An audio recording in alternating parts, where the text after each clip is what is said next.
presents.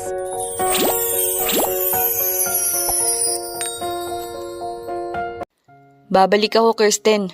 Pagbalik ko, pangako na papakasalan kita. Sabi ng isang lalaki sa kaharap nitong babae. Niyayakap ng lalaki ang babae na hindi matigil sa pag-iyak. Paano ka babalik ang layo ng bansang pupuntahan mo?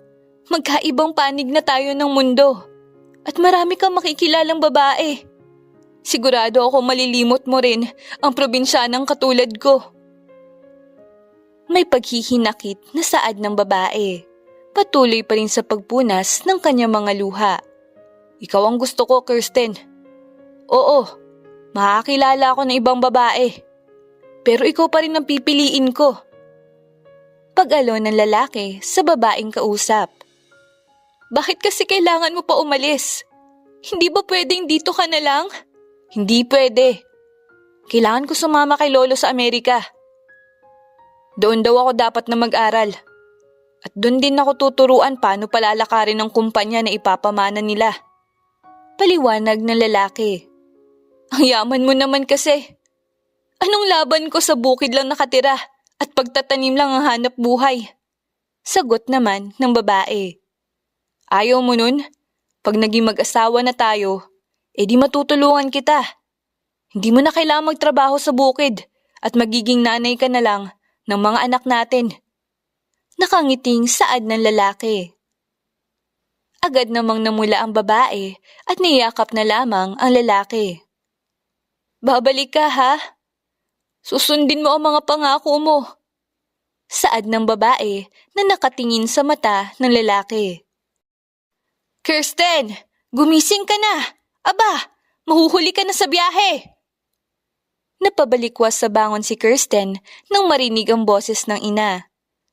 Ngayon nga pala ang biyahe niya paluwas ng Manila at malapit na nga siyang mahuli kung hindi nito binulabog ang panaginip niya. Napailing na lamang siya sapagkat napanaginipan na naman niya ang tagpo nila noon ni Terence, ang kanyang unang pag-ibig. Kahit sa panaginip, hindi niya napangatawanan ng pangakong babalik siya. Saad ni Kirsten habang nakatapat sa harap ng salamin. Kinuha ang sipilyo at inumpisahan ng linisan ng ngipin. Nangingiti siya sa refleksyon sa salamin. Maganda siya, yun ang alam niya. Hindi naman siguro magkakagusto si Terence Crawford, ang pinakamayaman sa kanilang baryo, kung hindi siya maganda. Ang tagpo sa kanyang panaginip ay 7 taon na ang lumipas. Wala na siyang alam kung nasaan na ito ngayon. Wala na siyang balita simula nang umalis ito. Kumusta na kaya siya? Matipuno pa rin kaya ang mukha niya? At matambok pa rin kaya ang petan niya? Napahalikhik si Kirsten sa sariling mga iniisip. Kirsten, kung tatawa ka lang dyan, ay may iwan ka lang ng bus. Bilisan mo ang paggalaw at baka mahuli ka. Palatak na naman ng kanyang ina nang nahuli siya nitong tumatawa. Si nanay talaga, halatang gusto na akong palayasin sa bahay. Naiiling lang na saad ni Kirsten. Maya-maya ay ayos na ang lahat, pati ang kanyang mga bagahe ay handa na rin. Humalik siya sa kanyang mga magulang ng paalam bago umalis. Sumakay na siya ng bus at isinandal ang ulo sa bintana. Aalis na siya ng probinsya. Magbabaka sakali sa syudad na swertehin sana siya sa buhay. Pinikit niya ang mata at tuluyan ng hinila ng antok. Ineng, nandito na tayo. Bababa na. Baka ikaw ay maiwan at madala pa sa ibang lugar. Saad ng babaeng matandang katabi niya sa biyahe. Agad naman siya napamulat at pinunasan ng natuyong laway sa gilid ng kanyang labi. Salamat po, La. Buti po at ginising niyo ako. Baka nga naiwan na ako. Sagot naman ni Kirsten. Oo nga, kaganda mong babae pero tumutulo na ang laway mo kanina. O ito, Suman. Alam mo ba na dati ako manghuhula? Nakikita ko magbabalik ang dati mong minamahal. Saad ng lola, sabay abot ng isang balot ng suman. Manghuhula ka po? Naku, Lola, wala akong may gustong bumalik. Ang gusto ko, Limpak-limpak na pera. Saad ni Kirsten sa matanda. Hindi siya naniniwala sa mga hula. Bahala ka kung ayaw mo maniwala. Maganda ang kapalaran mo rito. Ngunit mag-ingat ka lamang. Marami ang masamang tao. Siya sige at ako'y bababa na. Saad ng matanda at tumayo na sa pagkakaupo. Sige po, salamat po rito sa suman. Sana nga po ay swertehin ako dito sa Manila. Saad niya sa matanda na sinuklian lang nito ng pagngiti at tipid na tango. Bumaba si Kirsten ng bus, mainit sa labas. Naamoy niya rin ang mabangong niluluto ng kaharap niyang fast food chain kaya agad na kumalam ang kanyang sikmura. Nako Tommy, wala pa tayong pera. Bawal ka pa mag-alboroto dyan.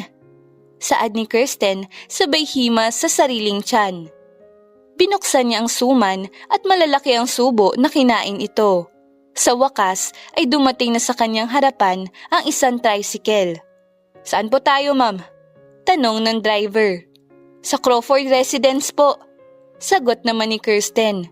Humihiling sa kanyang loob na sana ay hindi ito gaanong kalayuan sapagkat ang perang maipambabayad niya sa tricycle ay halagang 50 pesos.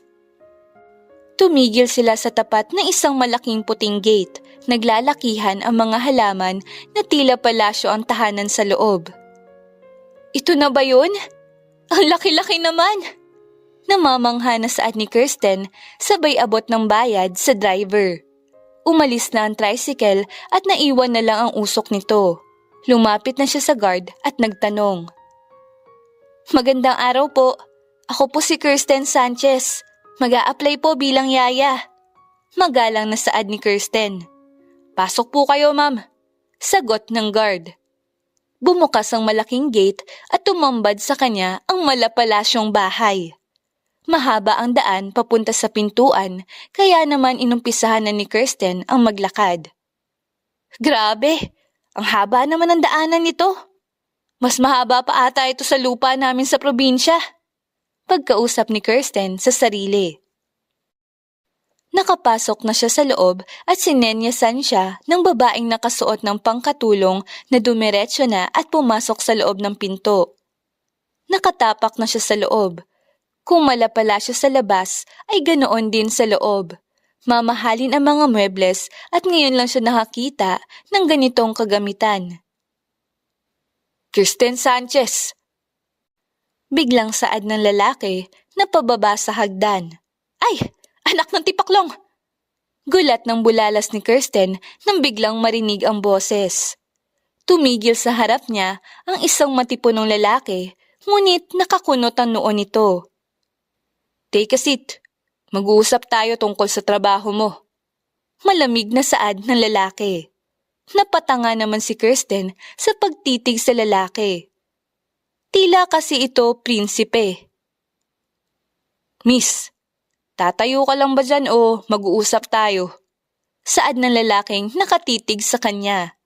Agad namang naupo si Kirsten at nginitian ng malaki ang lalaki. Tila napatigil naman ang mundo ni Terence nang ngitian siya ni Kirsten. Naalala niya rito ang babaeng unang inibig. Magandang araw po. Ako po si Kirsten Sanchez at maaasahan niyo po ako sa lahat ng bagay. Masiglang saad ni Kirsten at inilahad ang kamay. Kumunot ang noo ng lalaki at napatingin sa kamay ni Kirsten. Napanis naman ang ngiti ni Kirsten. Natatakot na baka hindi siya tanggapin sa trabaho. Kirsten? Sanchez? Taga Pangasinan? Tanong ni Terence. Opo, sir. Bakit po? Kilala niyo po ba ang pamilya ko? Takhang tanong naman ni Kirsten. No, I'm Terence. Wala ka bang naaalala? Tanong ng lalaki at tinanggap ang kamay ng babae. Terence? Meron po akong kilalang Terence. First love ko po. Sobrang gwapo po nun. Saad ni Kirsten at humagik-hik. Kirsten, don't you remember? Ako ito, si Terence. Ha? Paanong ikaw si Terence? Nandoon na yun sa Amerika.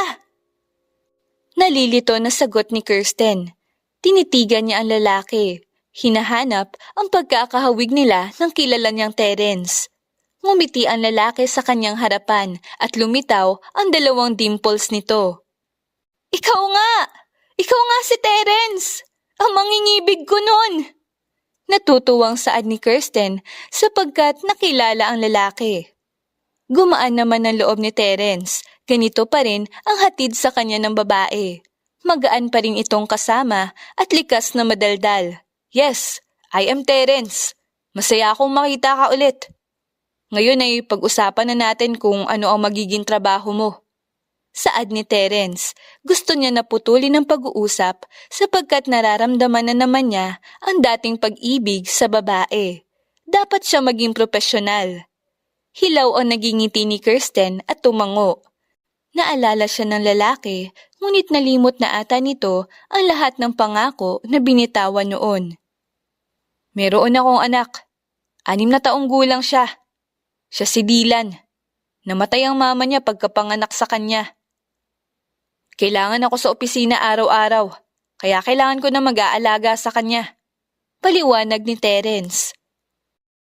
Sige po. Ang trabaho ko po ba ay maging yaya niya lang sa buong araw? Paano po pag nasa eskwelahan siya? Tanong ni Kirsten kay Terence. Every time na nasa school siya, you will be my personal assistant sa office. Kaya pag aalis na siya papuntang school, yun din ang oras na pupunta tayo ng opisina. Sagot naman sa kanya ni Terence. Di, 2 po ang trabaho ko? Personal assistant at yaya? Pagkukumpirma ni Kirsten. Yes, your salary is 70,000 per month. Deal? Tanong ni Terence at inilahad ang kamay. Deal!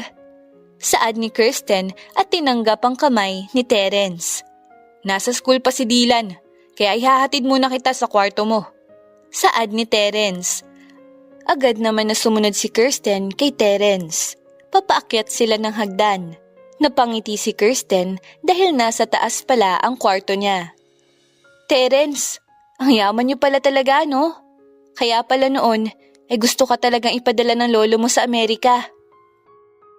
Kailangan nga ba na sa ibang bansa ka mag-aral? Pagbubukas ni Kirsten ng usapan. Yes, kailangan ko sa Amerika na mag-aral. At doon ko rin nakilala ang mama ni Dylan. Anastasia is a good woman. Sagot naman sa kanya ni Terence. Si lolo mo, kamusta? Naalala ko noon, palagi niya akong binibilhan ng tsokolate sa tuwing iyak ako ng iyak. Patay na si lolo 4 years ago because of cancer. Naalala ko nga na iyak ka ng iyak noon dahil sa pangaasar nila Edmar dahil maitim ka at kulot ang buhok mo. Sagot naman ni Terence. Oo na, pangit na ako noon. Ewan ko nga kung bakit mo ako nagustuhan noon eh. Tsaka si Edmar, nililigawan na ako ngayon. Simangot na saad ni Kirsten. Tumigil sila sa tapat ng isang kwarto. Binuksan ni Terence ang pinto at sapat ang laki nito para sa kanya. May kama na rin ito at lagayan ng kanyang mga gamit. This will be your room. Sana rin ay hindi ka na umiiyak ngayon dahil sa naiisip mong pangit ka. Noong nakita kita kanina, hindi agad kita nakilala kung hindi mo sinabi ang pangalan mo. Saad ni Terence na nakatingin na ngayon sa kanya. Bakit? Maganda na ako ngayon, no? Tingnan mo si Edmar na inaasar ako noon.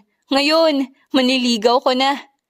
Tsaka, nanalo kaya ako na Reyna Elena noong nakaraang taon. Sayang hindi mo ako napanood at ng lolo mo. Hindi mo aakalain na ako si Kirsten sa ganda ko. Mahabang litanya ni Kirsten at may kasama pang paghukay ng kanyang mga kamay. Tinitigan siya ni Terence at hindi nito mapigilan na mamangha sa babae. Maganda na ito noon at mas maganda pa ito ngayon. Hindi niya mapigilan na may maramdaman muli para rito. Mas maganda ka nga ngayon. Maganda ka noong maitim ka. Pero maganda ka rin ngayong pumusyaw ang balat mo. Malalaki ang kulot ng buhok mo na pinapalitaw ang ganda ng mukha mo. Sagot ni Terence kay Kirsten na hindi mapigilan na tingnan ang ganda ng babaeng kaharap. Huy, baka ma-inlove ka na naman sa akin ha. Yaya ako at personal assistant mo. Kwelang saad ni Kirsten. Hahaha, ikaw pa rin talaga si Kirsten na kilala ko. Kwela ka pa rin at madaldal, kaya napapamahal ang mga nasa paligid mo. Nangingiti na saad ni Terence kay Kirsten. Minsan na lamang makaramdam ng ganito si Terence sa tuwing nakikita niyang masaya si Dylan at ngayon sa tuwing kausap niya si Kirsten. Nagkatitigan ang dalawa. Nakangiti sa isa't isa.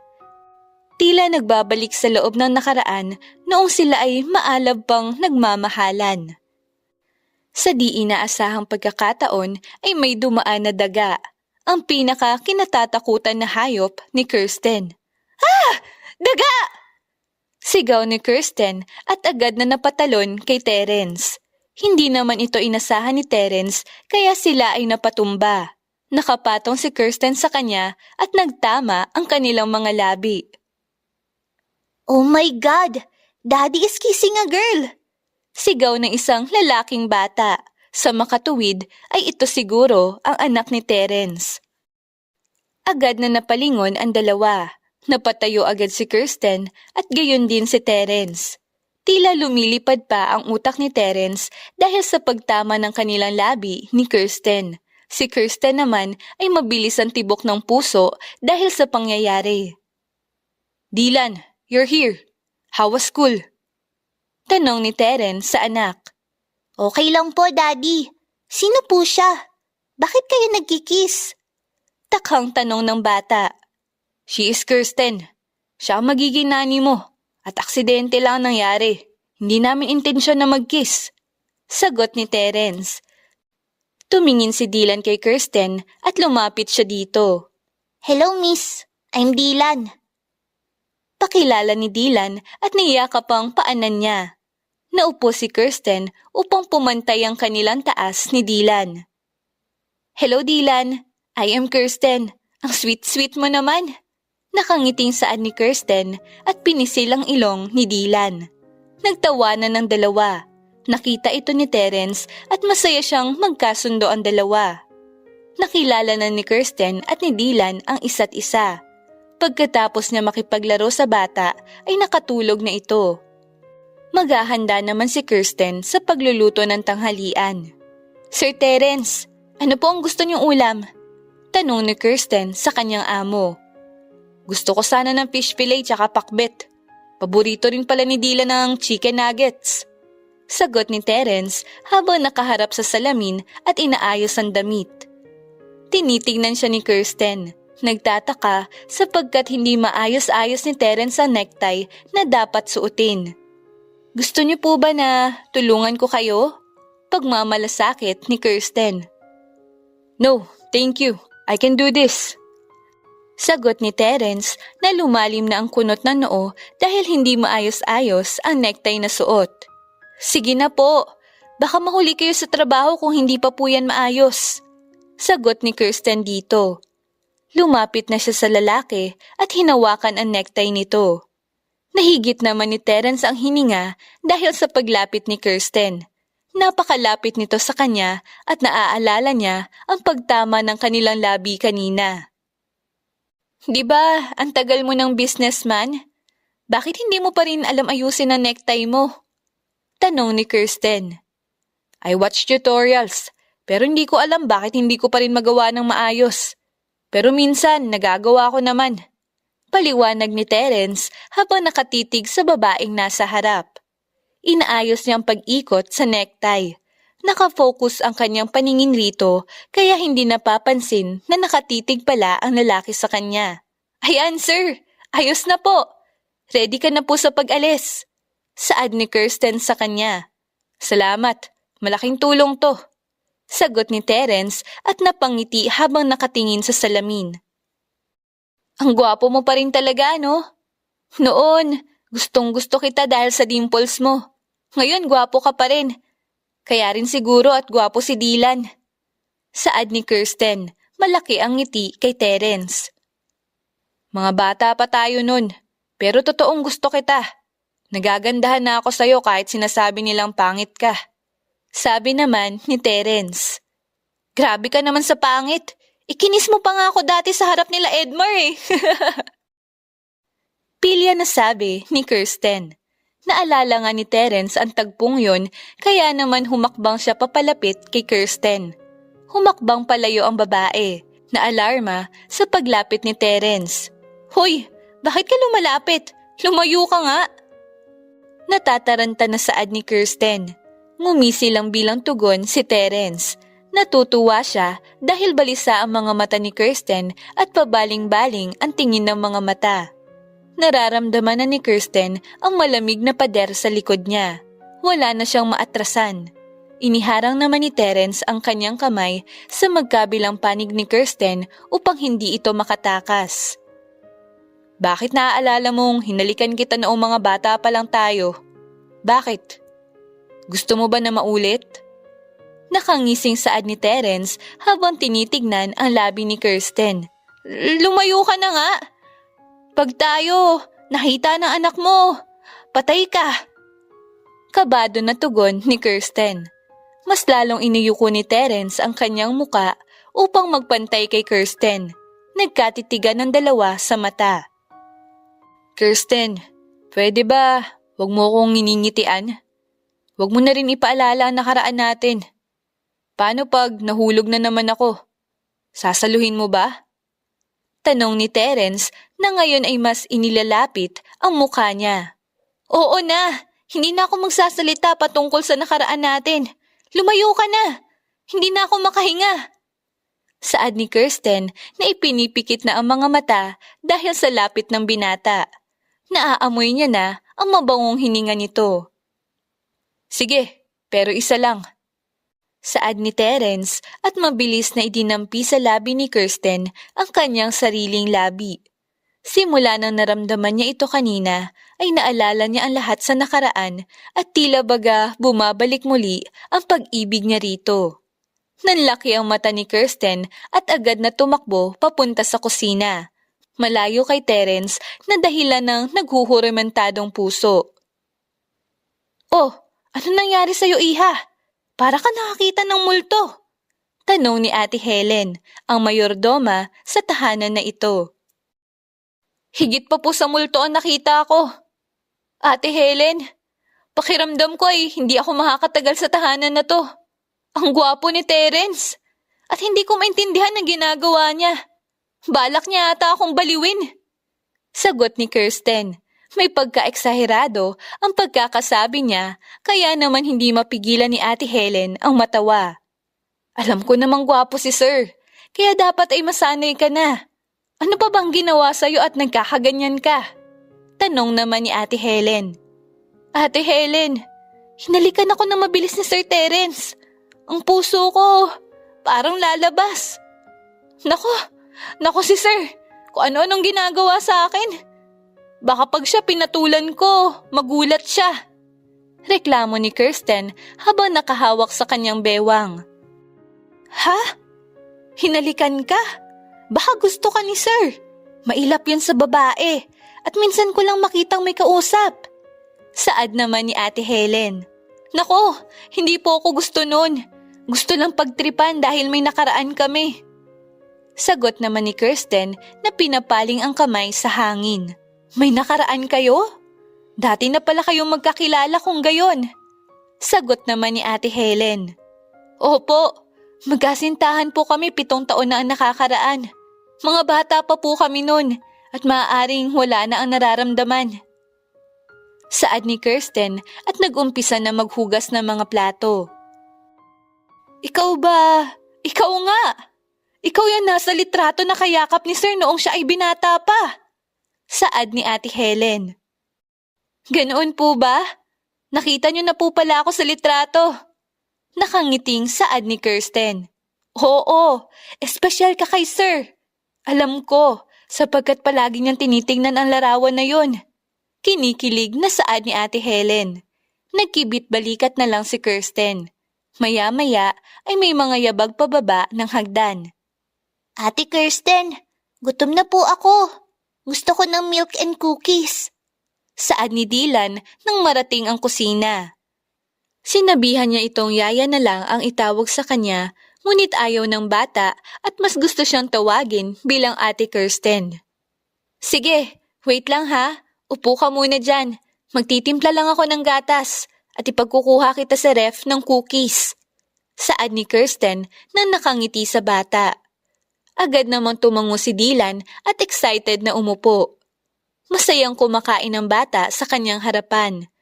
Masarap nitong inunguya ang cookies at umiinom rin ng gatas. Si Daddy po. Umalis na po ba papuntang work? Tanong ng bata sa kanya. Oo, nasa trabaho na siya. May half-day work siya sa opisina at may kailangan daw pirmahan. Sagot naman ni Kirsten. Oh, ako rin half-day lang ngayon sa school kasi may meeting ang teachers. Ate Kirsten, galing ka pong probinsya? Kwento naman ni Dylan. Oo, Dylan, sa Pangasinan. Tagaroon din si daddy mo dati, kaya lang ay lumipat din siya at ng ibang bansa. Masaya sa probinsya lalo na kung bata ka pa lang. Pagkwento niya sa bata. Naisip ni Kirsten na may silbi rin pala ang pagiging madaldal niya. Really? Ano pong ginagawa niyo dati sa probinsya? Ako kasi, wala akong kalaro here sa mansion, but Daddy buy me robots and cars. Malungkot na saad ni Dylan. Ganun ba? Nako, ang lungkot naman ng kabataan mo. Ako noon, sumasakay pa sa baka at gumugulong sa lupa. Alam mo ba dati, sa dayami kami dati natutulog ni papa mo. Sa taas ng bukid. Tapos, paglulubog na ang araw, uuwi na kami sa tahanan namin. Kwento naman ni Kirsten habang umaaksyon pa. Nagkwento pa si Kirsten ng mga kalokohan niya noong kabataan niya at ng ama nito. Tawang-tawa naman si Dylan sapagkat iba si Kirsten sa mga naging yaya niya. Magaan ang loob niya rito. Tara, malawak ang hardin niyo. Maglalaro tayo sa labas. Tapos, magluluto tayong dalawa ng pancake para sa merienda. Yaya ni Kirsten kay Dylan dahil nalaman niyang kaunti lamang ang alam nito na pisikal na laro. Madalas pala ay gadget at mga laruan lang ang kasama nito. Talaga po? Yay! Turuan niyo po ako ng mga larong alam ninyo. Excited na saad ni Dylan at sumunod na sa kanya sa labas ng hardin. Tinatanaw sila ni Ate Helen at napangiti dahil umaalingaw-ngaw ang tawa ni Dylan sa hardin. Masaya rin ang mukha ni Terence simula nang dumating ang dalaga na minsan lang mangyari sa kanilang tahanan. Pagkatapos makipaglaro ay nakatulog muli si Dylan. Binasahan niya ito ng kwento sa libro at nakatulog din ang bata. Bumaba na siya ng kusina at naghanda na ng lulutuin. Kumuha siya ng fish fillet at chicken nugget sa ref. Nagpiprito siya na makaramdam siya ng presensya sa kanyang likod. What's that? Fish fillet? Tanong ni Terence. Dumating ito galing sa trabaho at agad na lumakad ang kanyang paa sa kusina nang naamoy ang niluluto ni Kirsten. Yes po, sir. Di ba po, request niyo ito? Tsaka magluluto din po ako ng pakbet at chicken nuggets. Magiliw na saad ni Kirsten. Umupo naman si Terence at pinagmasdan ng pagluluto ni Kirsten. Ibang-iba na ito sa dating kilala na dalaga. Marunong na ito magluto ngayon. Hinhiwa na ni Kirsten ang mga gulay para sa pakbet.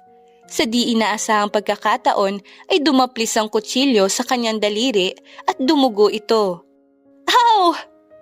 Reaksyon ni Kirsten at nabitawan ang mga kutsilyo. Anong nangyari? Agad na lumapit si Terence at hinawakan ng kanyang kamay. Pinatay nito ang kalan at binuksan ang gripo. Nilagay niya ang kamay ni Kirsten sa dumadaloy na tubig. Bakit kasi hindi ka nag-iingat? Katulad ka pa rin noong una. Pangaral sa kanya ni Terence. Nakakunot ang noo nito at tiim ang bibig. Hinipan nito ang daliri niya. Napangiti naman si Kirsten. Hindi ka pa rin nagbabago. Hinhipan mo pa rin sa tuwing may sugat ako. Nakangiti si Kirsten. Hindi pa rin pala nagbabago ang binata.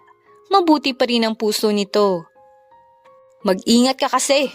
Sandali at kukuha ako ng panlinis sa sugat.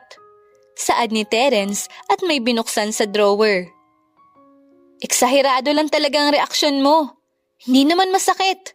Tsaka hindi na ito kailangan gamutin. Gagaling to ng kusa. Saad ni Kirsten. Mas magandang gamutin at linisin upang walang impeksyon. Hindi ka ba nadala nun? Natuso ka na pala ng pako, hindi mo pa sinabi. Nagkasakit ka tuloy at dinala sa hospital dahil sa tetano. Sagot naman ni Terence at kinuha muli ang kanyang kamay upang lagyan ng betadine. Oo nga! Naaalala ko noon na iyak ka pa na iyak sa hospital dahil akala mo ay mamamatay na ako. Malakas ako, no? Hindi ako papatayin ng pako. Natatawang sagot sa kanya ni Kirsten. Tsaka hindi mo alam gaano ako nag-alala para sa'yo nun. Ayoko mawala ng taong malapit sa akin. Kaya umiyak ako ng umiyak. Sagot ni Terence. Ang cute-cute mo pa rin talaga. Huwag kang mag-alala. Malayo naman to sa bituka, no? Natatawang saad sa kanya ni Kirsten. Natapos na ang paggamot ng binata sa kanyang daliri. Sit, ako na magluluto. Pakbet to, di ba? Pagkumpirmang tanong ni Terence. Oo, pero tutulong ako. Hindi naman masakit ang sugat eh. Pagpupumilit ni Kirsten at hinayaan na lang siya ni Terence sa kung ano ang nais niyang gawin. Nagluluto ang dalawa sa kusina. Mauulinagan rin ang tawa dahil sa mga kwelang kwento ni Kirsten. Terence, bakit ang laki ng puwet mo? Bata pa lang tayo, yan ang nagustuhan ko sa'yo. Inosenteng tanong ni Kirsten. Hahaha, yun lang pala nagustuhan mo sa akin nun? I do a lot of workouts, tsaka nasa jeans na rin siguro. Sagot naman sa kanya ni Terence na labis pa rin ang pagtawa. Ganun ba? Gusto ko rin mag-workout para naman umayos ang katawan ko. Saad ni Kirsten. Maganda naman ang hubog ng katawan mo ah. But if you like, pwede kang sumama sa akin sa umaga. I do jogging around this village. Saad ni Terence at nakangiti sa babae. Sige, sasama ako bukas ng umaga bago ako magluto ng almusal natin. Nakangiting saad ni Kirsten. Maya-maya ay dumating na pababa si Dylan. Hi Daddy, you're here na po pala. Ate Kirsten and I play outside po. Ang saya-saya. Nakangiting bunga ni Dylan sa ama. Really?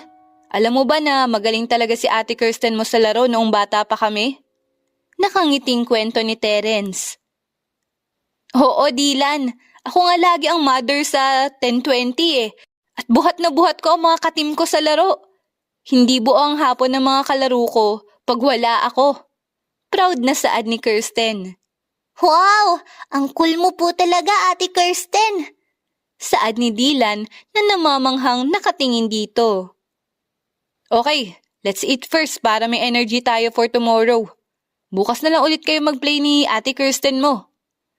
Paliwanag ni Terence at inihanda na ang hapag. Masayang kumain ng tatlo. Kung walang nakakaalam ay aakalain ng makakakita sa kanila na sila ay isang masayang pamilya. Masaya si Terence dahil minsan na lang ulit maging ganito kaingay ang kanilang tahanan. Dahil sa daldal ni Kirsten ay nabibigyan saya ang malungkot at tahimik na mga sulok nito. Ako na ang maghuhugas. Tumayo si Kirsten at iniligpit na ang hapag. Tutulong pa ako, Ate Kirsten. Maligayang saad ni Dylan. Wow! Ang bait naman! Sige, sige! Maganda rin na matuto ka sa gawaing bahay. Nakangiti na saad ni Kirsten. Opo, gusto ko rin po matuto magluto. Kaya masaya po ako na nagluto tayo ng pancake kanina. Sagot naman ni Dylan. Haba, siguradong maraming babae ang mai-inlove sa'yo. Gwapo na, madami pang alam sa gawaing bahay. Ngiting saad ni Kirsten at ginulo ang buhok ni Dylan. Wait, nagluto pala kayo ng pancake? Bakit hindi niyo ako tinirhan? Nakasimangot na tanong ni Terence. Sus, may nagtatampo. Hayaan mo bukas, magluluto ulit kami ng pancake sa almusal. Sagot naman ni Kirsten kay Terence. I want many pancakes, basta luto mo. Lahat gusto ko. Sagot naman ni Terence sa kanya. Oo na nga. Bukas dadamihan ko. Ubusin mo ha? Sagot naman sa kanya ni Kirsten. Tumango na parang bata si Terence. Hindi niya alam bakit nagkakaganito siya kay Kirsten. Ang sigurado niya lang ay napapaibig na muli siya sa babae, lalo na ngayon na nakikita niyang magkasundo ito at ang kanyang anak. Oras na ng pagtulog, kaya naman hinatid na ni Kirsten si Dylan sa kwarto nito. Ate Kirsten, sana po ikaw na lang ang mama ko. Pwede po bang kayo na lang ang mama ko? Tanong na inosenteng si Dylan. Dylan, hindi ako pwedeng maging mama mo kasi ang mommy at daddy ay nagmamahalan. Kami ni daddy mo, dati lang kaming magkasintahan. Ngayon boss ko na siya na pinapasahuran ako. Paliwanag ni Kirsten sa bata at hindi mapigilan ang mahabag sa bata. Tumango ng malungkot si Dylan at gumapang upang mahiga ng maayos sa higaan. Good night, Ate Kirsten. Thank you po ngayong araw. Masaya po ako. Sabi ni Dylan at ipinikit na ang mga mata. Hinalikan naman ni Kirsten ang kanyang pisngi at inayos ang kumot na nakabalot rito. Lumabas na siya ng kwarto at agad na nagulat nang makita ang figura ni Terence na nakasandal sa pader. Anak ng, kanina ka pa dyan? Bakit ka naman nanggugulat? Malaki ang mata at nakahawak sa dibdib na saad ni Kirsten. Yes, at narinig ko rin ang mga sinabi sa'yo ni Dylan. Kirsten, paano kung maging tayo na lang? Dati naman tayong magkasintahan at kilala na natin ang isa't isa. Tanong ni Terence sa kanya. Anong sinasabi mo? Ang maging magkasintahan tayo? Sigurado ka ba dyan, Terence? Takhang tanong ni Kirsten. Yes, kailangan ko rin bigyan ng masayang pamilya si Dylan. At sa tingin ko, ikaw ang pinaka-nararapat na babaeng maging nanay niya. Paliwanag ni Terence. Terence, baka naguguluhan ka lang sa nararamdaman mo. Huwag ka magpadalos-dalos. At baka pagsisihan mo lang rin sa dulo. Siya, pupunta na ako sa kwarto ko. Good night. Paalam ni Kirsten sapagkat hindi niya nagugustuhan ang takbo ng kanilang usapan. Pagtalikod niya, wala pang isang hakbang ay hinawakan na ni Terence ang braso niya at hinilas sa bisig nito. Pag-isipan mo sana ang sinabi ko sa'yo. Ngayon ko lang napagtanto pero gusto pa rin kita, Kirsten. Kumilala man ako noon ng bagong babae, ay ginawa ko lang yon para sana makalimot sa'yo. Pero wala eh. Sa'yo pa rin ang bagsak ko. Ikaw pa rin ang gusto ng puso ko. Paliwanag ni Terence at hinalikan ng tuktok ng kanyang noo. Sinuklay din nito ang kanyang buhok. Salamat ngayong araw. Masaya ako si Dylan dahil sa'yo. Sana, tanggapin mo pa muli ako. Saad ni Terence bago tumalikod at lumakad na papunta sa kanyang kwarto. Nahigit naman ni Kirsten ang kanyang hininga at halos malukot na ang laylayan ng blouse dahil sa kaba na kanyang nararamdaman dahil sa paghigit sa kanya ni Terence.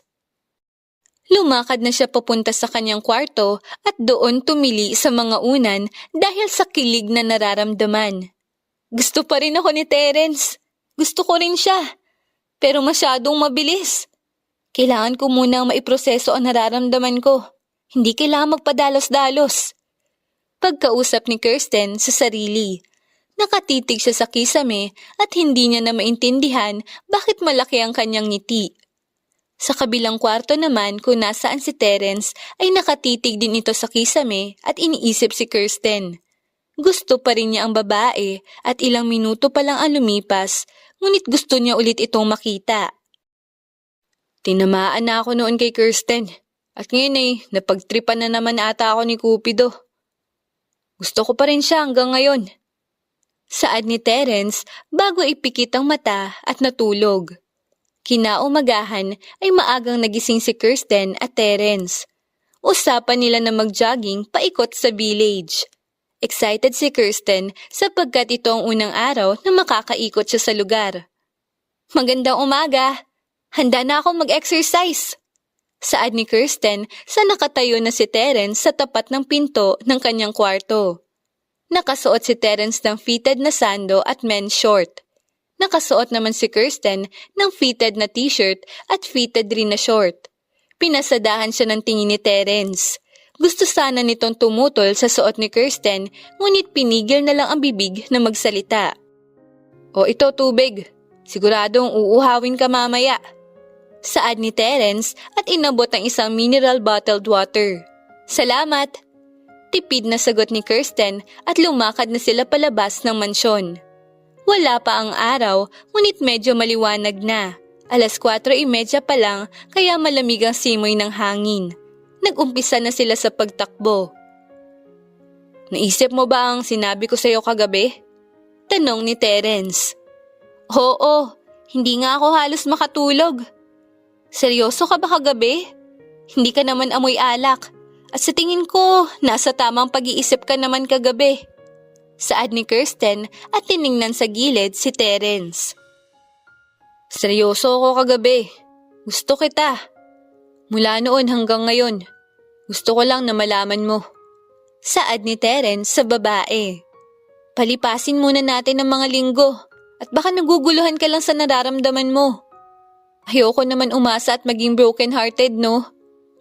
Trabaho ang hinanap ko dito sa Manila, hindi sakit sa puso. Pabirong saad ni Kirsten, hinihingal na rin ito dahil sa pagtakbo. Okay, we'll take it slow, just like you want. Nakangiting saad sa kanya ni Terence. Wala na ang nagsalita sa kanila at mga yabag na lang nila sa pagtakbo ang tanging ingay. Nakailang ikot na sila nang makaramdam na ang dalawa ng pagod. Tumigil sila sa park at nagpahinga. Wala na akong tubig. Nauuhaw na ako. Saad ni Kirsten dahil wala nang laman ang mineral water na kanyang hawak. Sandali lang, bibili ako. Saad ni Terence at umalis upang bumili ng tubig. Umalis na ito at naiwan mag-isa sa parke si Kirsten. Dahil nainip ay inikot nito ang parke. Nakita niyang may isang lalaki na may hawak sa tali ng isang aso. Cute ang aso, kaya agad na nilapitan ito ni Kirsten. Hello po, pwede po ba siya hawakan? Ang cute-cute po kasi. Saad ni Kirsten. Sure miss, mabait naman ang aso ko at hindi nangangagat. Nakangiting sagot ng lalaki kay Kirsten. Agad na hinawakan ni Kirsten ang aso at hindi nga ito nangagat at parang gusto pa nito ang paghawak niya. Bago ka lang dito, miss. Ngayon lang kita nakita eh. Tanong ng lalaki kay Kirsten. Ha? Oo. Galing akong Pangasinan. Nagtatrabaho ako bilang yaya sa amo ko. Sagot naman ni Kirsten sa kanya. Really? Akala ko anak ka ng isa sa mayayamang may-ari ng malalaking bahay dito. Manghang saad ng lalaki. Ha? Taga-Bukid ako, no? Tsaka probinsyana ang beauty ko, hindi pang Manila. Mapagbirong saad ni Kirsten. No, you're really pretty. Ang natural ng ganda mo. I'm Dave, by the way. Pakilala nito sabay lahad ng kamay. Salamat. Nahihiya naman ako sa lahat ng sinabi mo. Ako si Kirsten. Nakangiting saad nito. Don't be shy. Ako nga nahihiya sa ganda mo. Bolero talaga ang mga taga Manila. Biro ni Kirsten at nagtawanan silang dalawa. Si Terence naman ay paparating na. Pinasingkit niya ang mata dahil nais makumpirma kung si Kirsten ba ang babae nakikita na may kausap na lalaki. Nakumpirma niyang ito nga si Kirsten kaya nilakihan niya ang paglakad. Nagsiselo siya dahil may kausap ito at halatang may gusto kay Kirsten. Nakilala niya ang lalaki, ang empleyado niyang si Dave. Dave! Kirsten! Pagtawag niya sa dalawa upang makuha ang mga atensyon nito. Sir, kayo po pala. Magandang umaga po. Magalang na saad ni Dave kay Terence. Tumango lang si Terence bilang pagtugon dito. Sir? Magkakilala kayo? Takang tanong ni Kirsten sa kanya. Magkakilala kami dahil empleyado ko siya. Ito na ang tubig mo. Di ba nauuhaw ka? Saad ni Terence kasabay ng paghapit nito sa kanyang bewang. Una na kami. Naghihintay pa si Dylan sa bahay. Dagdag pa ni Terence at inikot na ang babae at nagumpisa ng lumakad. Lumingon naman si Kirsten at kumaway sa lalaking kausap kanina. Bye, Dave! Next time na lang! Saad ni Kirsten habang kumakaway. Kumaway rin pabalik ang lalaki sa kanya. Bakit naman ganun ka? Hindi pa nga ako formal na nakapagpaalam. Hindi ko tuloy nalaman ang pangalan ng kanyang aso. Saad ni Kirsten. Bakit? Gusto mo pa ulit siya makausap? Tanong ni Terence na nakakunot na ang noo. Oo, mabait naman siya. Pagtatanggol ni Kirsten. Mabait siya dahil gusto ka niya. Naiinis ako. Nagsiselos ako. Diretsyong saad ni Terence at mas lalong humigpit ang paghigit nito sa kanyang bewang. Nahigit naman ni Kirsten ang hininga dahil sa diretsyong pag-amin ng lalaki sa nararamdaman niya. Nakakunot pa rin ang noo nito at tiim ang bagang. Malapit na sila sa mansyon ngunit hindi pa rin niya ito nakakausap ng maayos. Ate Kirsten, you're here na po. Magluluto po tayo ng pancakes, diba? Excited na saad ni Dylan pagpasok na sa kusina. Oo, Dylan. Magpapalit lang ako, Basa kasi ako ng pawis. Babalik din ako kaagad, okay? Saad ni Kirsten at umakyat na sa hagdan upang makapagpalit na ng damit. Pagbaba niya ay naroon na si Dylan sa kusina at nakahanda na ang lahat ng sangkap sa pagluto ng pancake. Ginawa na ng dalawa ang pancakes habang nagtatawanan dahil sa minsang pagkakamali ni Dylan. Dumating naman si Terence at nakasimangot pa rin hanggang ngayon. Naluto na ang mga pancakes at handa na ihain sa lamesa. Daddy, bakit po parang galit ka? Tanong ni Dylan. Nagsiselos si Daddy. May gustong kumuha ng gusto niya. Sagot naman ni Terence sa kanyang anak. Ate Kirsten, galit si Daddy. We should do something para mawala ang galit niya. Ano namang gagawin natin? Takang tanong ni Kirsten. Subuan mo po siya ng pancake. Lit a maple syrup para po sweet. Nakangiting saad ni Dylan. Napangisi naman si Terence dahil tila tinutulungan siya ng kanyang anak na dumiskarte kay Kirsten. Wala namang nagawa si Kirsten kundi tanggapin ang nais ipagawa ng bata. Kumuha siya ng pancake na may maple syrup at inilagay ito sa bibig ni Terence. Ngumanga naman ng parang bata si Terence at hindi na napigilan ang paglabas ng ngiti. Napailing na lang si Kirsten sa kapilyuhan ng mag-ama. Salit-salitan niyang sinusubuan ng pancake ang dalawa at panaka-naka na sila ay nagkwekwentuhan. Handa na sa pagpasok sa paaralan si Dylan at ihahatid ito ng family driver na si Mang Lando. Kirsten, dahil nasa school na si Dylan, ay sasamahan mo na ako sa opisina. Kailangan ko ng personal assistant dahil sa dami ng kailangan trabahuin. Paliwanag ni Terence. Sus, ang sabihin mo, ayaw mo akong mamiss. Nakangising saad sa kanya ni Kirsten. Buti alam mo, kung pwede lang na manatili na ganito tayo kalapit, bakit hindi? Pilyo ang ngiti ni Terence dahil hinigit niya muli palapit ang dalaga. Oo na, magbibihis muna ako dahil sa opisina pa naman ang punta ko. Sabi ni Kirsten at tinutulak na palayo ang lalaki. Huwag ka masyadong magpaganda, baka magselos na naman ako. Pag nagsiselos ako, ayoko na ng pancake. Gusto ko, labi mo. Nang aasar na banat ni Terence. Loko ka? Tigil-tigilan mo nga ako, Terence. Anong pinagsasabi mo dyan? Malakas na saad ni Kirsten. Pinagtatakpan ang katotohanang bumibilis ang tibok ng kanyang puso. Iba na ang tama sa kanya ng binata. Sumakay na sila ng kotse at papunta na sa kumpanya. Hindi mapigilan ni Kirsten ang mamangha sa mga gusaling na dadaanan. Matataas ito at malalaki. Tumigil sila sa isang mataas na gusali. Ito ata ang pinakamataas sa lahat. Crawford Enterprises. Yun ang nakasulat sa taas nito gamit ang kulay ginto na mga letra. Bumaba na si Terence at pinagbuksan siya ng pinto. Agad din siyang bumaba at sumunod sa paglakad nito. Malawak ang lobby at halos lahat ay yumuyuko sa tuwing nakikita si Terence. Pagkatapos ay napadpad ang mga mata nito sa kanya. "Good morning, sir." Bati ng mga empleyado. Hindi mapigilan ni Kirsten ang mamangha. Ganito pala kung galangin si Terence.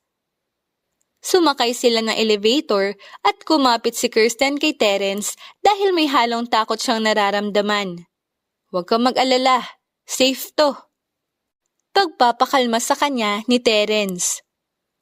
"Alam ko naman, hindi ko lang mapigilan na kabahan," sagot ni Kirsten. Inakbayan siya ni Terence upang mawala kahit papano ang kanyang kaba. Maya-maya ay gumaan na rin ang pakiramdam niya. "Grabe big time ka pala talaga. Hindi ko akalain na ganito kalaki ang kumpanya nyo," saad ni Kirsten. "Oo, pero lahat naman ito ay pamana lang ni Lolo. Nag-uumpisa ako ng isa pang kumpanya na nakapangalan talaga sa akin." Nakangiting saad sa kanya ni Terence. "Kung gayon, marami palang mamanahin si Dylan." Napagtantong realisasyon ni Kirsten. "Oo, pero kung gusto niya. Ayoko namang makulong siya sa bagay na hindi naman niya gustong gawin," saad ni Terence. Napatango naman si Kirsten dahil tama naman ang sinabi ni Terence. Bumukas na ang elevator kaya dumiretso na sila sa opisina ni Terence. Malaki ito at puno ng muebles. "Ito ang upuan mo. Ang trabaho mo ay sagutin ng mga paparating na tawag at ikonekta ito sa akin. Ikaw na rin ang bahalang sumagot sa mga emails at ibigay mo sa akin ang mga papel na dapat kong pirmahan," saad ni Terence. Tumango naman si Kirsten kahit na parang umiikot ang utak niya sa lahat ng sinabi nito. Umupo na siya sa kanyang desk at dumiretso na rin ang lalaki sa kanyang lamesa. Nagumpisa na sa pagtatrabaho ang dalawa at hindi napansin ang pagbilis ng oras. Nag-unat ng buto si Kirsten dahil sumasakit na ang kanyang likod. "Kirsten, pwede bang magtimpla ka ng kape?" Utos ni Terence. "Yes, sir." "Black po, di ba? No sugar?" Pagkumpormang tanong ni Kirsten. "Yes, please." Saad ni Terence na diretso ang tingin sa mga papel. Nag-umpisa na sa pagtimpla si Kirsten. Nawala naman ang atensyon ni Terence sa binabasa at napatingin sa babaeng nagtitimpla ngayon ng maiinom niyang kape. Tinamaan na nga siya dahil hindi gusto tigilan ng mata niya ang tignan ng dalaga. Tumayo siya at nilapitan ang dalaga. Hindi niya na napigilan at niyakap ito sa likod. "Bakit kayo mayakap? Matatapos na itong tinitimpla ko. Maupo ka muna doon." Nagigit lang saad ni Kirsten dahil hindi pa rin siya sanay sa paglapit ni Terence. "Why? Mas gusto ko malapit sa'yo," saad ni Terence at inamoy ang kanyang buhok. Amoy matamis ang babae, kaya naman hindi niya na mapigilan ang langhapin ito. "Handa na ang kape mo. Lumayo ka na sa akin," saad naman ni Kirsten na halos itaboy na ang lalaki. "Bakit ba pinapalayas mo ko? Wala ka bang nararamdaman sa akin kahit kaunti lang?" Saad muli ni Terence. "Meron. Masyadong mabilis ang tibok ng puso ko. Pakiramdam ko nga, sasabog na ang puso ko." Sagot naman ni Kirsten na hindi makatingin ng diretsyo sa mga mata ni Terence. Hinawakan ni Terence ang kanyang muka upang matitigan ito sa mata. Gusto niyang halikan si Kirsten kaya naman inilapit niya ang kanyang muka rito. Sa di inaasahang pagkakataon ay may kumatok sa pintuan. Napapalatak naman si Terence. "Sino naman tong istorbo na to?" Inis na saad ni Terence at lumapit papunta sa pintuan. "Sir, I'm sorry po, pero may urgent meeting po kayo. Wala po kasing sumasagot sa tawag, kaya dumiretso na ako sa office ninyo. Gusto po kayo makausap ng mga investors about sa project this year. Hinihingal na saad ng isang babaeng empleyado. Okay, tell them I'll be there. Kunot noo at tumangong saad ni Terence. I'm sorry, Kirsten. Iiwan muna kita dito. Kailangan ko lang umattend ng meeting. Saad ni Terence at inayos ang necktie. Ako na, hindi ka naman marunong eh. Natatawang saad ni Kirsten at inayos ang pagkakatali ng tie sa leeg nito. Ngumiti naman sa kanya si Terence. Mabilis na niyapos ang kanyang bewang at humuli ng halik sa kanyang labi. Loko ka? Nakakailan ka na ha? Umisa ka pa. Banta sa kanya ni Kirsten. Bakit? Anong gagawin mo? By the way, kung magutom ka, may cafeteria sa baba. Pwede ka magpahatid ng makakain dito. O pwede ka ring bumaba kung gusto mo. Saad ni Terence bago guluhin ang kanyang buhok at umalis. Hays! Kung alam lang siguro nila na ganito kakulit ang boss nila, siguro ay hindi siya yuyukuan ng mga yun. Saad ni Kirsten at napagpasyahan na inumin na lang ang kape na hindi nagalaw ni Terence. Isang oras ang lumipas ay wala pa rin ang lalaki. Oras na ng tanghalian kaya bumaba na si Kirsten sa cafeteria. Nahihiya naman siya magpahatid pa sa taas dahil hindi naman siya mahalagang tao. Malaki ang cafeteria at agad na natakam si Kirsten sa mga nakita niya. Isang order po ng kaldereta, chapsuy at kanin, tsaka po isang slice ng cheesecake. Tila nagniningning ang mata ni Kirsten nang makita ang mga pagkain. Wait lang po ma'am, ihahanda lang po namin. Sagot naman ng babae sa kanya. Maya-maya ay inabot na nito ang tray na naglalaman ng mga pagkain na kanyang inorder. Umupo siya sa bakanteng lamesa. Masaya siya sa pagmuya nang may umupo sa harap niya at nagpatong ng tray. Kirsten, naaalala mo ba ako? Ako ito, si Dave, yung sa park kanina. Nakangiting saad ng lalaki sa harap niya. Nagulat naman si Kirsten at natigil sa pagkain. Ay oo, ikaw yung may aso na cute. Nandito ka rin? Ay oo nga pala, kay Terence ka rin pala nagtatrabaho. Maligayang sagot ni Kirsten. Anong trabaho mo dito? Tanong sa kanya ni Dave. Assistant ako ni Sir Terence. Ikaw, anong trabaho mo dito? Tanong naman ni Kirsten sabay subo ng kanin. Nasa marketing department ako. Assistant ka pala ni Sir? Sabagay, magkasama kayo kanina. Sagot naman ni Dave. Tumango lang si Kirsten at sumubo ulit ng kanin. Masarap ang kaldereta na luto ng cafeteria kaya hindi muna nito pinansin ang kausap. Grabe, saan napupunta lahat ng kinakain mo? Ang laki mo sumubo ng kanin pero maliit ang katawan mo. Namamanghang saad ni Dave. Ganito talaga pag likas na sexy. Saad ni Kirsten at ikinumpas pa ang kamay. Sabay silang nagtawanan ni Dave at nagkwentuhan pa sa mga bagay-bagay. Sa kabilang banda naman ay naiinip na si Terence sa tagal ng meeting kaya naman agad niya nang inabot ang kamay ng investor na inilahad ito. It's our pleasure. I think the meeting is now adjourned. Saad niya at hindi na mapakali na umalis dahil gusto na ulit makita si Kirsten. Lumabas na siya ng meeting room at dumiretso sa kanyang opisina. Nagtaka siya at wala doon si Kirsten. Miss, nakita mo ba si Miss Sanchez? Tanong niya sa empleyadong babaeng nasa labas. Nasa cafeteria po ata siya, sir. Tanghalian na rin po kasi. Magalang naman na sagot ng babae. Tumango si Terence at napatingin sa orasan. 12:30 na pala.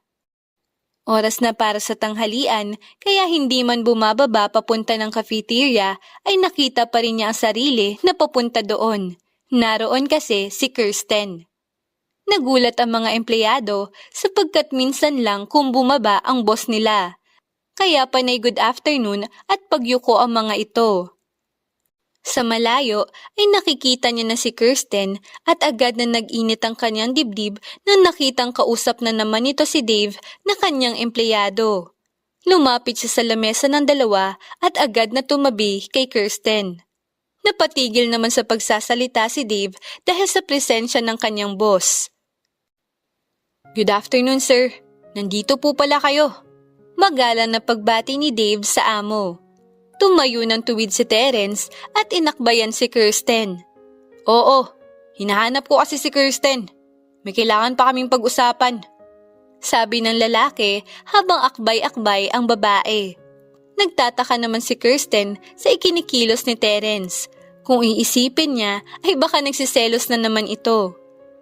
Sa isip naman ni Terence ay gusto niya nang tirisin si Dave dahil hindi nito kayang makiramdam. Ayaw niya ng kaagaw, lalo na kung si Kirsten ang pinag-uusapan. Natapos na sa pagkain si Kirsten kaya naman nagyaya na ito pabalik sa opisina. "Dave, una na kami ha. Madami pa kasi akong trabaho sa opisina. Masaya ako at nakausap ulit kita." Masayang ani ni Kirsten. "Walang anuman. Sa susunod na lang ulit na magkita tayo. Masaya kang kakwentuhan." Sagot naman ni Dave. "Wala nang susunod. Anong pinagsasabi nito?" Mahinang saad ni Terence na hindi nakatakas sa pandinig ni Kirsten. "Aray!" Reklamo ni Terence dahil pinalo ni Kirsten ang kanyang tiyan. "Kumain ka na ba? Order muna tayo para makakain ka sa taas." Nag-aalalang saad ni Kirsten. "Subuan mo ko para marami akong makain." Tila isang bata na request nito. "Oo na, basta damihan mo ang kain mo. Parang wala kang kinakain eh. Hindi ka ba nahihilo?" Tanong ni Kirsten. "Nope, nasanay na akong hindi kumakain. Kaya naninibago ako ngayong may nag-aalaga sa akin." Nakangiting saad nito at sinuklay gamit ang daliri ang mga buhok ni Kirsten. Nahabag naman ang loob ni Kirsten. Naisip niya na sa dami siguro na inaasikaso at trabaho ni Terence ay hindi na ito nakakakain ng maayos. Kaya lumapit na siya sa tindera at umorder ng pagkain. "Isang order po ng Bicol Express tsaka kanin. Orange juice na rin po tsaka isang slice ng cassava cake." Saad ni Kirsten. "Sige po ma'am, sandali lang po." Saad ng babaeng naka-assign sa cafeteria at hindi maalis ang tingin sa amo nito na si Terence dahil nakaakbay sa babaeng kanyang kausap. "Alam mo pa rin palang paborito ko." Nakangiting saad ni Terence sa kanya. "Oo naman, alam naman natin kung ano ang paborito ng isa't isa, di ba?" Nakangiting sagot din ni Kirsten. "Teka, bakit ka ba akbay ng akbay? Ang dami na nakatingin no? Baka kung ano pang isipin nila." Nag-aalalang saad ni Kirsten. "Maganda nga yun eh. Tsaka wala naman akong pakialam kung isipin nila na may namamagitan sa atin. Plano ko naman na pakasalan ka." Bulong sa kanya ni Terence na inilapit ang bibig sa kanyang tenga. "Loko ka.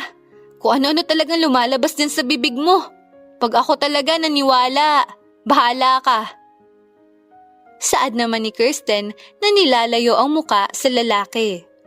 Humalakhak naman si Terence dahil namumula na si Kirsten. Nahihiya na ito sa kanya. Nagulat naman ang mga empleyadong naroon dahil minsan lang nila marinig ang malakas na tawa ng kanilang boss. "Nandito na po ang order ninyo. Marami pong salamat." Magalang na inabot ng babae ang tray na naglalaman ng kanilang order. Dinala na ito ni Kirsten at sumakay na sila ng elevator. Kinuha ni Terence ang kanyang dala dahil ayaw niyang mahirapan pa ang babae. Nakikita naman ni Kirsten ang refleksyon nila sa elevator. Hindi niya akalain na sa paglipas ng 7 taon ay magiging ganito ang estado nila na lalaking una niyang inibig. Nakapasok na sila ng opisina. Binuksan na ni Kirsten ang mga pagkain. "Sabi mo, susubuan mo ko." Nakasimangot na saad ni Terence. Oo na nga, tatayo lang ako. Sagot naman ni Kirsten na naiiling sa ikinikilos ng lalaki. Bakit ka tatayo? Umupo ka na lang sa hita ko. Saad naman ni Terence at pilyong ngumiti. Baliw ka ba? Tsaka mabigat ako. Kaya bakit ako uupo sa... Hindi na natapos ni Kirsten ang sasabihin dahil hinila na siya ni Terence sa kandong nito. Huwag ka na umangal. Tsaka ang liit mo lang. Kaya kayang-kaya ka ng hita ko. Natatawang sabi ni Terence. Ikaw? Porket malaki kang tao. Hila ka ng hila sa akin. Anong tingin mo sa akin, manika? Naiinis na saad ni Kirsten. Hindi naman siya makaalis dahil nakakulong na ang bisig nito sa kanya. O diba, baby kita noon. Baby ka pa rin hanggang ngayon. Ikaw lang palagi kong gustong makalapit ng ganito. Saad naman ni Terence sa kanya. Puro ka talaga daldal. Tara na nga at kumain. Ubusin mo to Susubuan kita. Saad ni Kirsten at inumpisahan na itapat sa bibig ni Terence ang kutsara.